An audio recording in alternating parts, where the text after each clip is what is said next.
Hello students, let's start our new topic, that is chemical kinetics. So first of all, we have to understand the meaning of chemical kinetics. So chemical kinetics is the branch of chemistry in which we study the rate of reaction and the mechanism by which the reaction occurs. Means देखिए जो chemical kinetics है इसके अंदर हम लोग different type की reactions की rate means speed आप कह सकते हो, उसको हम लोग क्या करते हैं, स्टडी करते हैं. Now what is the meaning of chemical reaction.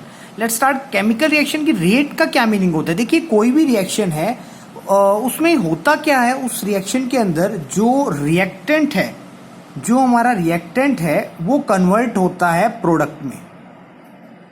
So rate of reaction का मीनिंग क्या है. रेट ऑफ रिएक्शन का मीनिंग है, देखिए टाइम के साथ साथ अगर आप देखेंगे तो जो रिएक्टेंट है उसकी कंसंट्रेशन डिक्रीज होती जाएगी और प्रोडक्ट की कंसंट्रेशन इंक्रीज होती जाएगी. तो हम लोग ये कह सकते हैं change in concentration of reactant और product in unit time is called as rate of reaction. Rate of reaction एक तरह से आप ये कह सकते हो स्पीड ऑफ रिएक्शन है. क्लियर. जैसे हम लोग कहते हैं किसी रिएक्शन की स्पीड क्या है, तो वो आप रिएक्टेंट की टर्म्स में भी रेट कैलकुलेट कर सकते हैं और प्रोडक्ट की टर्म्स में भी रेट कैलकुलेट कर सकते हैं, और दोनों में से किसी की भी टर्म्स में कैलकुलेट करेंगे जो रेट ऑफ रिएक्शन आएगी वो क्या आएगी, इक्वल आएगी. So rate of reaction means change in concentration of reactant और product in unit time. Unit time means 1 second, 1 hour, 1 minute में रिएक्टेंट की कंसंट्रेशन में कितना चेंज आ रहा है या प्रोडक्ट की कंसंट्रेशन में कितना चेंज आ रहा है. ऑब्वियसली रिएक्टेंट की कंसंट्रेशन टाइम के साथ साथ डिक्रीज होती है, so we can say decrement in the concentration of reactant per unit time. और प्रोडक्ट की कंसंट्रेशन टाइम के साथ साथ इंक्रीज होती है, that's why we can say increment in the concentration of product with unit time is also called rate of reaction. Now rate of reaction की unit क्या होगी. देखिए रेट ऑफ रिएक्शन की यूनिट क्या होगी अगर हम लोग समझे तो रेट को हम लोगों ने अभी कैसे डिफाइन किया. रेट का मीनिंग है change in concentration of reactant और प्रोडक्ट पर यूनिट टाइम. तो आप इसे यूं भी कह सकते हो change in the concentration of reactant divide by change in time. Change in time. अगर रिएक्टेंट लेते हैं तो जनरली रिएक्टेंट जो होगा टाइम के साथ साथ कंज्यूम होता जाता है, फिनिश होता जाता है, उसकी कंसंट्रेशन कम होती जाती है, तो हम लोग यहाँ पे माइनस का साइन लगा सकते हैं. और अगर प्रोडक्ट की टर्म्स में आपको रेट शो करना है तो आप कैसे शो कर सकते हैं, change in concentration of product divide by change in time. Now time के साथ साथ प्रोडक्ट की कंसंट्रेशन इंक्रीज होती जाएगी, दैट्स वाई हम लोग यहाँ पे पॉजिटिव का साइन लगाते हैं. Negative means decrement and positive means increment in concentration. तो अगर हमें यूनिट देखनी है तो देखिए अगर हम लोग चाहें रिएक्टेंट की कंसंट्रेशन लें या प्रोडक्ट की कंसंट्रेशन लें, ये बेसिकली हमारे पास क्या है, कंसंट्रेशन है. और कंसंट्रेशन की यूनिट क्या होती है, मोल पर litre. So mole per liter, that is a unit of concentration. And what is the unit of time. Time की यूनिट आप मिनट, सेकेंड, आवर कुछ भी ले सकते हैं. तो सपोज हम लोगों ने सेकेंड ले लिया तो यूनिट क्या बन गई, मोल पर लीटर पर सेकेंड. सो वी कैन से मोल पर लीटर पर second, mole litre inverse second inverse. आप सेकेंड की जगह पर यहाँ मिनट भी शो कर सकते हैं. इसी तरह एक और यूनिट है, अगर हम लोग यहाँ कंसंट्रेशन ना लेकर पार्शियल प्रेशर या प्रेशर ऑफ गैसेस यूज करें तो प्रेशर की यूनिट क्या होती है, एटमॉस्फेयर. और टाइम की यूनिट क्या होती है, सेकंड. तो रेट की एक और यूनिट बन गई एटमॉस्फेयर पर सेकंड या एटमॉस्फेयर पर मिनट भी ले सकते हैं. तो atmosphere second inverse, that is the unit of rate of reaction. Now let's see type of reaction. Reactions देखिए कितने टाइप की होती है. अगर हम लोग देखें तो रिएक्शन जो है हमारे पास 2 टाइप की रिएक्शंस होती हैं हमारे पास. उनमें से एक जो होती है that is called average reaction and second one is called instantaneous reaction. Now what is the meaning of average reaction. Average reaction का मीनिंग क्या होता है, देखिए एवरेज रिएक्शन का मीनिंग होता है, एवरेज रेट का मीनिंग है किन्हीं भी 2 टाइम पॉइंट्स के बीच में रेट क्या है. जैसे अगर कोई हमसे पूछे जब रिएक्शन स्टार्ट हुई उसके बाद 10 सेकेंड से 40 सेकेंड के बीच में क्या रेट थी, तो that is called average rate. और इंस्टेंटेनियस रेट का meaning exact at unit time. Instant मतलब आप ये कह सकते हो एट पर्टिकुलर टाइम पॉइंट पर क्या रेट थी. जैसे अगर कोई आपसे पूछे 12th सेकेंड पर क्या रेट थी, दैट इज कॉल्ड इंस्टेंटेनियस. आप एवरेज रेट और इंस्टेंटेनियस रेट को दो एग्जांपल से समझ सकते हैं। देखिए हम लोग मान लीजिए कार पर जा रहे हैं और हम लोगों ने 120 किलोमीटर की डिस्टेंस, कार पर 120 किलोमीटर की डिस्टेंस जो है वो हम लोगों ने 2 आवर्स में क्या की, कंप्लीट कर ली। तो कोई हमसे पूछेगा कि गाड़ी की स्पीड क्या थी, तो आप कहोगे 120 किलोमीटर 2 आवर में गाड़ी चली है, तो ऑब्वियसली जो स्पीड थी वो कितनी आई, 60 क्या, 60 किलोमीटर पर आवर,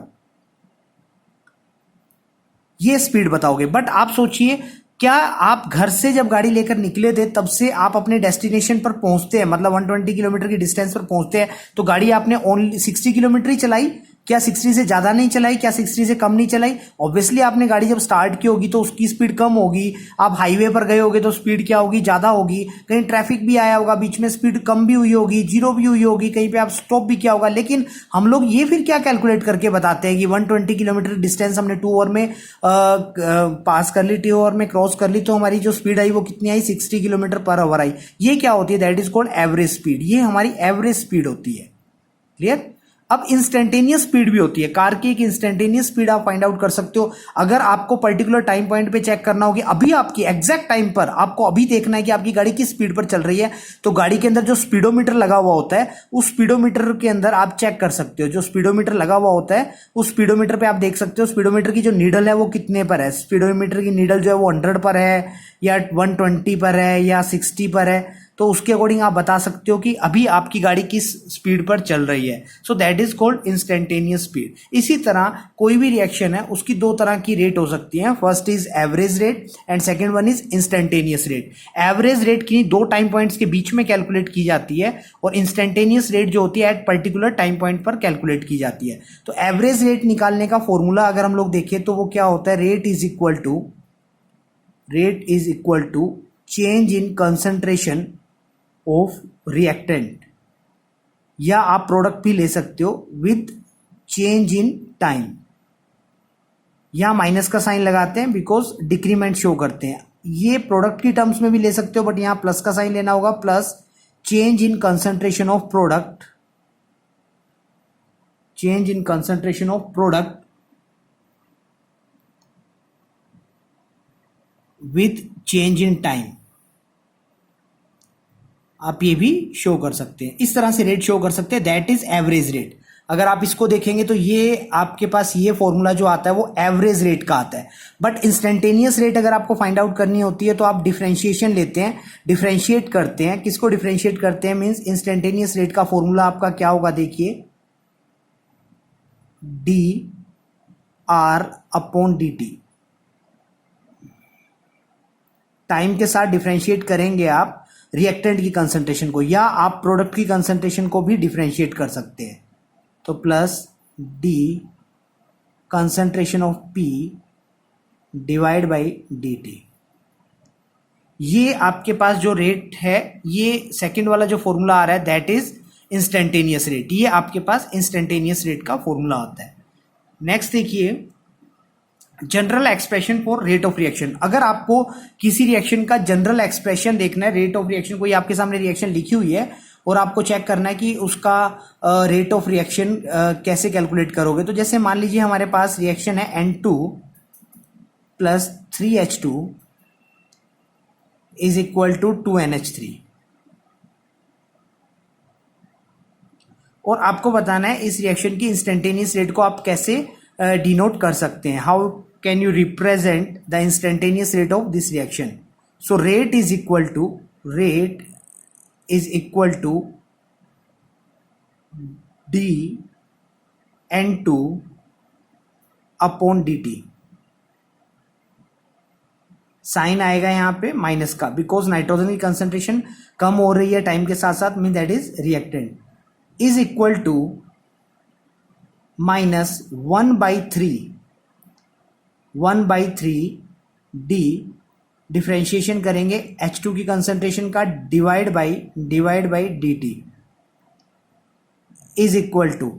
अब देखिए हमारे पास नेक्स्ट जो आ रहा है वो हमारा प्रोडक्ट है, तो प्रोडक्ट की कंसेंट्रेशन टाइम के साथ साथ इंक्रीज हो रही है, दैट्स वाई पॉजिटिव का साइन आएगा और 1/2 कोफिशिएंट आएगा, तो 1/2 डी NH3 मीन्स NH3 की कंसेंट्रेशन का डिफरेंशिएशन होगा विद टाइम dt।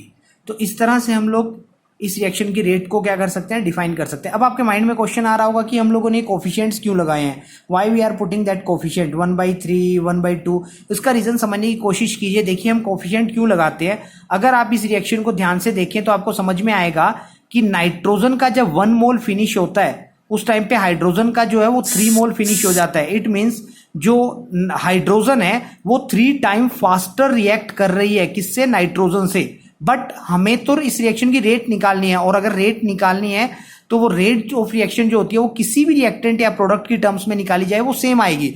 तो अगर हम लोग ये कहें कि DH2/dt he rate of reaction है तो ये रॉन्ग हो जाएगा। क्यों, change in concentration of hydrogen and change in concentration of nitrogen both are not equal, ये दोनों इक्वल बिल्कुल भी नहीं है। हाइड्रोजन जो है वो 3 टाइम फास्टर रिएक्ट कर रही है, किससे, नाइट्रोजन से 3 टाइम फास्टर रिएक्ट कर रही है। तो हमें दोनों को इक्वल करने के लिए क्या करना पड़ेगा, हाइड्रोजन की जो चेंज इन कंसंट्रेशन है उसको 3 टाइम क्या करना पड़ेगा, ऑब्वियसली स्लो करना पड़ेगा। तो 3 टाइम स्लो करने के लिए हम लोग इसके आगे कोफिशिएंट क्या लगा देते हैं, 1/3। सिमिलरली हम लोग ये भी कह सकते हैं, देखिए अगर आप यहाँ पे देखिए नाइट्रोजन का अगर 1 मोल फिनिश होता है तो उतने टाइम में तो अमोनिया का 2 मोल बन जाता है। तो अगर हम लोग इसके अकॉर्डिंग तो ये हुआ कि जो अमोनिया है वो 2 टाइम फास्टर बन रही है, किससे, नाइट्रोजन की टर्म्स में, नाइट्रोजन के कंपेयर में। तो हम लोग ये कहेंगे अगर हमें दोनों को इक्वल करना है, क्योंकि रेट तो देखिए नाइट्रोजन की टर्म्स में निकाली जाए या अमोनिया की टर्म्स में निकाली जाए, दोनों की टर्म्स में निकाली जाए वो क्या आएगी, इक्वल आएगी। बट अमोनिया जो है वो 2 टाइम फास्टर बन रहा है, किसके कंपेरिजन में, नाइट्रोजन के कंपेरिजन में। तो हमें अमोनिया को क्या करना पड़ेगा, 2 टाइम स्लो करना पड़ेगा। तो हम इसको 2 टाइम स्लो कैसे कर सकते हैं, एक कोफिशिएंट लगा देते हैं 1/2। तो एक्चुअल में क्या होता है, जब भी रेट ऑफ रिएक्शन कैलकुलेट की जाती है तो जो भी रिएक्शन बैलेंस्ड इक्वेशन में जो भी कोफिशिएंट्स होते हैं वो हम लोग उनके सामने पुट कर देते हैं। फॉर एग्जांपल हम लोग एक एग्जांपल और लेते हैं। देखिए मान लीजिए हमारे सामने रिएक्शन है SO2 + O2 = SO3। अब देखिए अगर हमें यहाँ पे SO2 यहाँ पे बैलेंस करोगे तो यहाँ 2 आ जाएगा, और ऑब्वियसली यहाँ पे भी क्या आ जाएगा, 2 आ जाएगा। अगर हमें इसके लिए रेट ऑफ रिएक्शन का जनरल एक्सप्रेशन लिखना है देन हम लोग कैसे लिखेंगे, देखिए रेट इज इक्वल टू -1/2। अब देखिए 1/2 का हमने कोफिशिएंट लगा दिया क्योंकि SO2 के सामने 1/2 था। Differentiation of SO2 concentration, clear, with respect of time is equal to क्या होगा हमारे पास, O2 की अगर हम लोग बात करते हैं तो O2 की बात करते हैं तो देखिए यहाँ पे हमारे पास आ जाएगा, माइनस का तो साइन आएगा बिकॉज ऑक्सीजन जो है वो भी क्या है हमारे पास, रिएक्टेंट है, DO2/dt। सिमिलरली अगर हम लोग देखें यहाँ पे तो हमारे पास क्या होगा, अब उसके बाद देखिए प्रोडक्ट की टर्म्स में देखोगे तो वहां पॉजिटिव आएगा, बट 1/2 क्या आएगा, कोफिशिएंट आएगा DSO3/dt, DSO3/dt।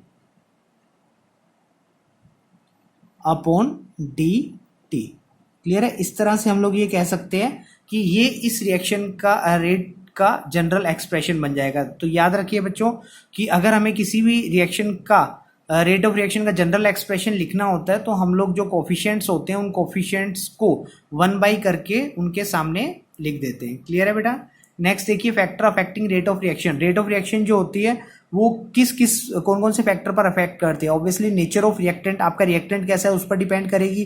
Concentration of reactant पर ऑब्वियसली डिपेंड करती है, टेम्परेचर पर भी डिपेंड करती है, और उसके बाद अगर हम लोग समझे तो डिपेंड करती है वो presence of catalyst. Obviously catalyst देखिए तो रिएक्शन रेट ऑफ रिएक्शन को अल्टर करते हैं, एक्टिवेशन एनर्जी को चेंज करके अल्टर करते हैं, उस पर भी डिपेंड करती है। सरफेस एरिया ऑफ रिएक्टेंट, अगर सरफेस एरिया रिएक्टेंट का ज़्यादा होगा तो रिएक्शन क्या होती है, फास्ट होती है। तो पार्टिकल साइज जितना छोटा होगा, सरफेस एरिया उतना ज़्यादा होगा, तो रिएक्शन क्या होगी, उतनी ही फास्ट होगी। उसके बाद रेडिएशन, कुछ रिएक्शन ऐसी होती हैं जो रेडिएशन की प्रेजेंस में ही होती हैं, like H2 + Cl2 = 2HCl। H new sunlight की प्रेजेंस में होती है, या फिर हम लोग कहें जैसे हमारे पास मीथेन है, मीथेन का हम लोग क्लोरीनेशन करते हैं तो वो भी किसकी प्रेजेंस में होता है, सनलाइट की प्रेजेंस में होता है। तो कुछ रिएक्शन होती है जिनके लिए सनलाइट की रिक्वायरमेंट होती है। तो इस तरह से हम लोग ये कह सकते हैं कि ये कुछ फैक्टर्स हैं जिन पे रेट ऑफ रिएक्शन डिपेंड करती है। नेक्स्ट क्लास में हम लोग समझेंगे कि रेट ऑफ रिएक्शन जो है वो कंसंट्रेशन पर किस तरह से डिपेंड करती है, और नेक्स्ट क्लास में हम लोग इसके कुछ न्यूमेरिकल्स भी करेंगे, रेट लो क्या होता है वो भी समझेंगे, और ऑर्डर ऑफ रिएक्शन को भी नेक्स्ट क्लास में करेंगे। ओके बेटा, थैंक यू।